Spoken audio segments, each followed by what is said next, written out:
সম্মানিত বন্ধুগণ, আমরা কোরবানির পশু জবাই করতে যেই ভুলগুলো করে থাকি, আমরা সর্বপ্রথম যে ভুলটা করে থাকি যে আমরা কোরবানির পশুকে পাশে রেখে আমরা ছুরিতে ধার দেই বা পশুর পাশেই আমরা ছুরিতে শান দেই। এটা নিষিদ্ধ। বিশ্বনবী সাল্লাল্লাহু আলাইহি সাল্লাম বলেন, তোমরা কোরবানির পশুকে কষ্ট দিবা না, কোরবানির পশুকে কোনো রকম কষ্ট দেওয়া যাবে না।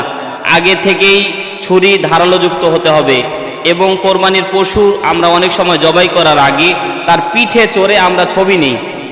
এটা অনেক দৃষ্টিকটু। বর্তমান সময়ে সোশ্যাল মিডিয়া আমরা রিল বানাতে বা ভিডিও ভাইরাল করার জন্য বা আমরা টিকটকের ভিতরে দেওয়ার জন্য আমরা পশুর উপরে উঠতেছি, দিয়ে পশুর সাথে আমরা কি করতেছি, ছবি তুলতেছি। অনেক সময় আমরা দেখা গেছে যে জবাই করতে গেছি, এমন সময় সেলফি নিতে গিয়ে অনেকে পড়ে যায় ছুরির সামনে। দুর্ঘটনা অনেক ঘটেছে সম্মানিত বন্ধুগণ। এজন্য এই ভুলগুলি করা যাবে না। সেলফি তোলা বর্তমানে একটা মরণ ব্যাধিতে পরিণত হয়েছে, যে কোরবানির পশু নিয়ে সেলফি তোলা, গোস্ত নিয়ে সেলফি তোলা, সার্বিক বিষয়গুলি।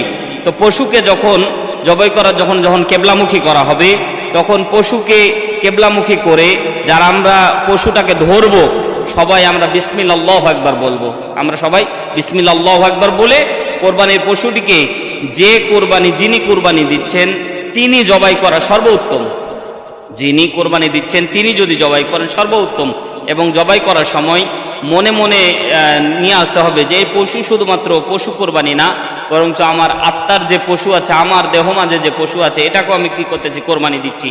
তো কোরবানি যখন দেওয়া হবে বিসমিল্লাহ আল্লাহু আকবার বলে, আমরা সবচেয়ে বড় যে ভুলটা করে থাকি সেই ভুলটা হচ্ছে যে আমরা কোরবানির পশু জবাই করার সময় বিশ্বনবী সাল্লাল্লাহু আলাইহি সাল্লাম বলেছেন 4টি রগ কাটতে হবে। একটা হচ্ছে শ্বাসনালী, খাদ্যনালী, আর তার ডান এবং বাম পাশে 2টা নালী আছে, 2টা রগ আছে। এই 2টা রগ, মোট 4টি রগ কাটলেই কোরবানি হয়ে যাবে।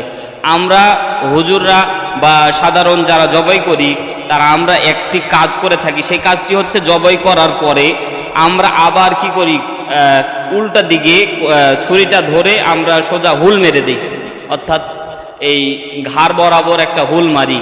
তো একটা বিষয় সায়েন্টিফিক বর্তমান মেডিকেল সায়েন্স প্রমাণ করতেছে, হুল মারার সময় তার নার্ভের মধ্যে টান পড়বে, পিছনের মধ্যে নার্ভে টান পড়বে এবং স্ট্রোক হওয়ার সম্ভাবনা আছে।